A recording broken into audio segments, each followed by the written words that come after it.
This channel does not promote any violent, harmful, or illegal activities. All content provided by this channel is meant for an educational purpose only. এখানে এদেশে কবে এসেছেন? এই দেশে এসেছি ৩-৪ বছর হয়ে গেছে। তখন মানে বউ বাচ্চা নিয়ে এসেছিলেন? হ্যাঁ, কিভাবে এসেছিলেন তখন? এসেছিলাম চোরাই পথে। আপনি বললেন যে বাংলাদেশি না। ওটা আমি এমনি করে বলেছি। এটা কি মজার জিনিস বাংলাদেশ? আমি মজা করছি, এটা তো মনে করো আতঙ্ক একটা বলে ফেলেছি। আতঙ্কে বলে ফেলেছে। কবে আসা হয়েছিল কবে? এসে 10-12 বছর। বাংলাদেশিতে আপনারা একটু কথা শুনতে দাও, কথা বলতে দাও। আমি কথা বলতিস তো নাকি? ভয় লাগছে।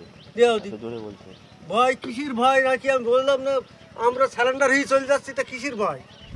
উত্তর 24 পরগনার হাকিমপুর সীমান্ত, এই সীমান্তে এই মুহূর্তে অসংখ্য বাংলাদেশি তারা এখানে জড়ো হয়েছেন এবং তারা অপেক্ষা রয়েছেন পুশব্যাক অর্থাৎ বিএসএফ মারফত বিজিবির হাতে বা বাংলাদেশ যে সীমান্তরক্ষী বাহিনী তাদের হাতে তুলে দেওয়ার অপেক্ষায় রয়েছেন। আর যারা রয়েছেন একটু তাদের সঙ্গে কথা বলবো যে তারা দিদি আপনার কাছে আমি দেখতে পাচ্ছি দুটো মোবাইল রয়েছে, এগুলো কি আপনার নিজের নামে তোলা? নিজের নামে না, এটা কেনা ফোনের দোকান থেকে। না, সিম কার্ড নেই, একটাতে আছে আর আরেকটাতে নেই। কার নামে সিম কার্ড আমার স্বামীর নামে তোলা। আপনার স্বামীর ডকুমেন্ট আছে ভারতীয়? ভোটার কার্ড, আধার কার্ড কিছু আছে?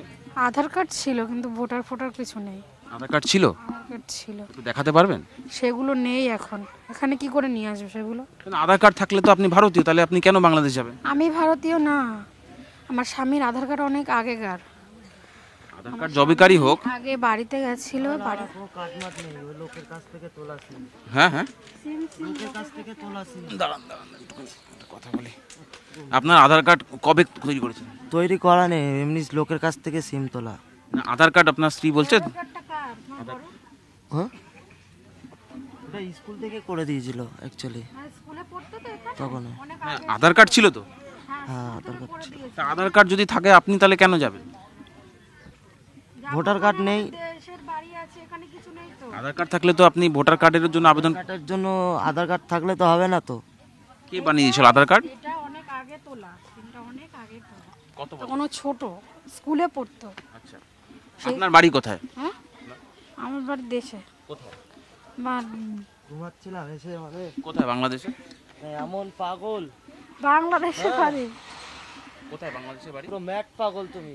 ম্যাট পাগল। কেন পাগলের কি আছে বলুন? আপনি ডিস্টার্ব হয়ে গেল না, ঘুমটা তো মেন বড়। বাচ্চা কাচ্চা ঘুমাচ্ছে। আপনি একটা অন্য দেশে এসে রয়েছেন, আপনি অপেক্ষায় রয়েছেন। পেয়ে গেছি তো। ভয় পাওয়ার গেছে আপনার? আচমকা এসে এরকম জিজ্ঞেস করলে ভয় পাবে না? জিজ্ঞেস করা আছে উনি ফোনে কথা বলছেন, কিসের কোন ফোনে কথা বলছেন, নাম্বারটা কোথায় পেলেন? এক্ষেত্রে ভয় পাওয়ার কি হচ্ছে বলুন?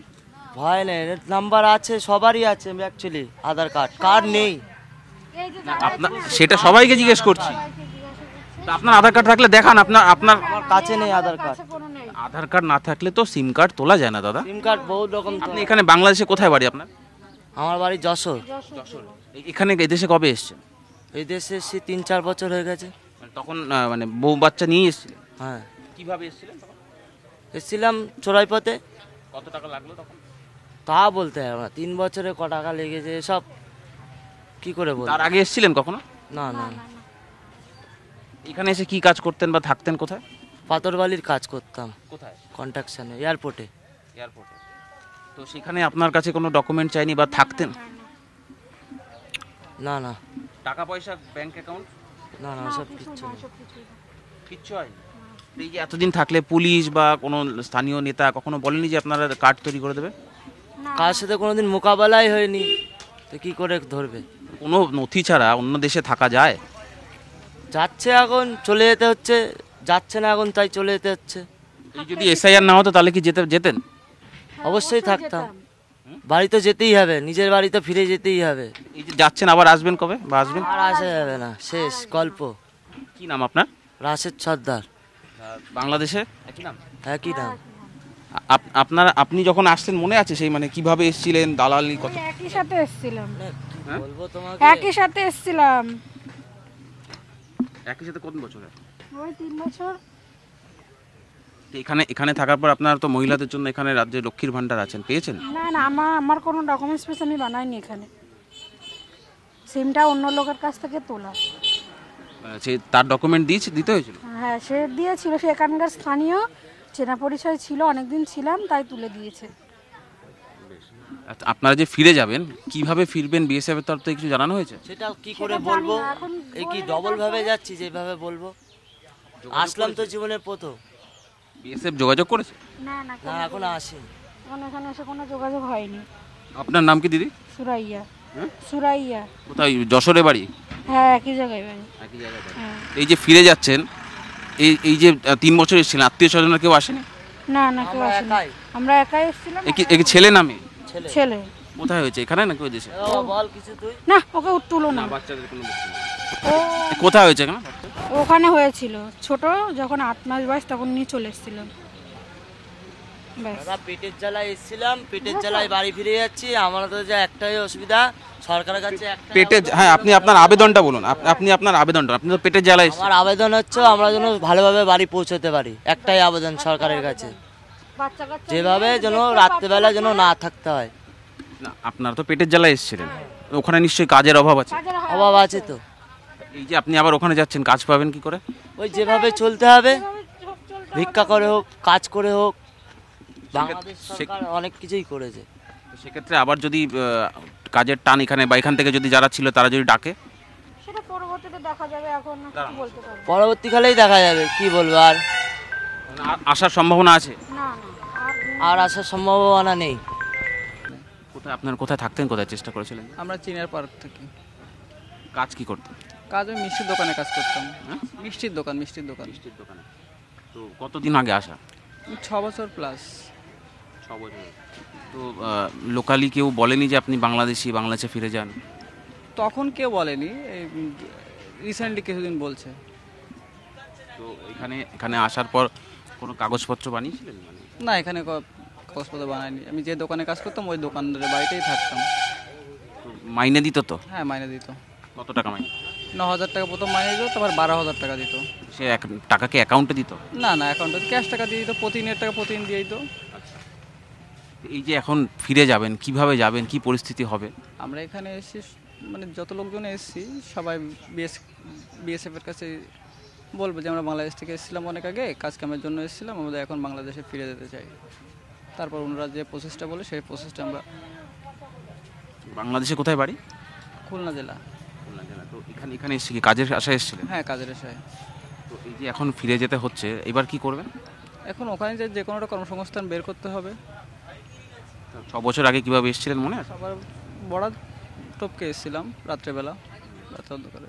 কিভাবে, কাউকে মানে দালাল মার? না না, তার মাধ্যম না। কিভাবে এসেছিলেন তাহলে, কোন বর্ডার দিয়ে? তখন তো বলতে পারবো না, অন্ধকার ছিল তো, রাত্রেবেলা অতটা খেয়াল করে বলতে পারবো না। আর চিন্তা মতন না যে কোথায় আছি। না চিনলে আপনাকে বর্ডার তার কাটা কেউ পার করে দিল কি করে? অতটা বলতে পারবো না, কারণ রাত ছিল, কোথায় তার কাটা আছে বা কোথায় নেই এটা তো ডিরেক্টলি দেখা যায় না অন্ধকারে, এজন্য। কে কে এসেছিলেন? প্রথম আমি এসেছিলাম, তারপর আমার বাবা মা এসেছিল। বাবা মাকে নিয়ে আসার সময় কি দালালি লেগেছিল? না না না না, আমি আসার অল্প কিছুদিন পরে, 2-2.5 মাস হবে, তারপরে বাবা মা। এই যে এত বাংলাদেশি, তারা বাংলাদেশ থেকে ভারতে কেন আসে? আমি সেটা বলতে পারবো না, আমারটা আমি যতটুকু জানি আমি ততটুকু বললাম। এই যে চলে যাওয়ার পরে যে আপনারা তো এসআইআর হবে, সেই নাম বাদ যাবে, সেই ভয়ে তো যাচ্ছেন নাকি? নাম বাদ যাওয়ার তো কোনো নেই, আমাদের তো কোনো ডকুমেন্টই নেই, তাহলে নাম বাদ যাওয়ারই আছে। মানে থাকবে না, আপনাদেরকে পাঠিয়ে দেবে, সেই ভয়েই তো যাচ্ছেন। হ্যাঁ হ্যাঁ। এই এসআইআর হয়ে গেলে কি আবার চলে আসবেন? না তেমন এখন আসা কোনো নেই। আপনার নাম কি? শাইন। কোথায় বাড়ি? New town. নিউ টাউনের কোথায় বাড়ি? ঘুনি। হ্যাঁ, ইকো পার্ক। ইকো পার্কে। কি করেন? এমনি কাজ করি, বিয়ে বাড়ি। নিউ টাউনের বাড়ি এখানে কেন? এসছি, এখানে কোথায় এসেছেন? যাবো ওই পারে বাংলাদেশে। আপনি বললেন যে বাংলাদেশি না, ওটা আমি এমনি করে বলেছি। এটা কি মজার জিনিস বাংলাদেশ? আমি মজা করছি, এটা তো মনে করো আতঙ্ক একটা বলে ফেলেছি। আতঙ্কে বলে ফেলেছে। কবে আসা হয়েছিল, কবে? এসছে 10-12 বছর। 10 বছর? যখন এসেছিলেন তখন বয়স কত ছিল? তখন ছোট ছোট ছিলাম।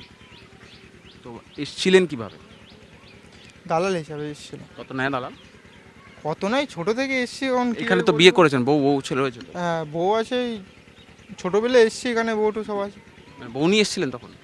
না না, এখান থেকে বাংলাদেশে মেয়ে বিয়ে করেছি। বাংলাদেশে বিয়ে করেছেন, তা বউয়ের কাগজপত্র হয়নি? না, এখানে কারোর কোনো কাগজপত্র নেই, আমাদেরও নেই।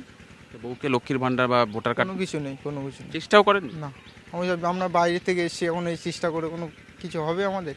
এই এখন অসুবিধা হচ্ছে, চলে যাচ্ছি। ওরা আমি কথা বলতে ফোনে কথাটা বলতে দাও, জ্বালাচ্ছ কেন তো, একটু কথাটা বলতে দাও। আচ্ছা কথা বলে নিন। তারপর কথা বলতে আপনি অন্য জায়গায় যান, আমি কথা বলতে যাও। আপনি বাংলাদেশি তো? হ্যাঁ বাংলাদেশি। কোথায়? তাতে কি কোথায় বাড়ি? না তা বাংলাদেশিতে আপনারা আমি একটু কথা শুনতে দাও, কথা বলতে দাও। আমি কথা বলতিস তো নাকি? ভয় লাগছে, দেও দি জোরে বলছে। ভয় কিসের ভয় নাকি? আমি বললাম না আমরা স্যালেন্ডার হয়ে চলে যাচ্ছি, তা কিসের ভয়? হ্যাঁ বলো। এই যে কথা বলছে এটা কার নামের? আপনার নামে সিম? হ্যাঁ হ্যাঁ আপনার নামে সিম?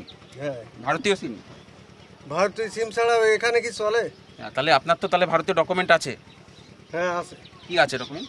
ডকুমেন্টস কোন পাবো? ডকুমেন্টস আমরা ডকুমেন্টস থাকলে স্যালেন্ডার করতে আসি। তাহলে আপনি বলছেন ভারতীয় সিম আপনার নামে তোলা?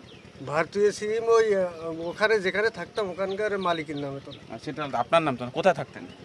ও রাজারহাটে। কি কাজ করতেন? আমার ফোনে কথাটা বলতে দেন, আপনারা একটু অন্য জায়গায় যান। আমি একটু কথাটা বলি নাই, 10 মিনিট পরে আসেন। আপনি তো মিথ্যা কথা বলছেন। যে 10 মিনিট পরে আসলাম, কথাটা বলতে দাও।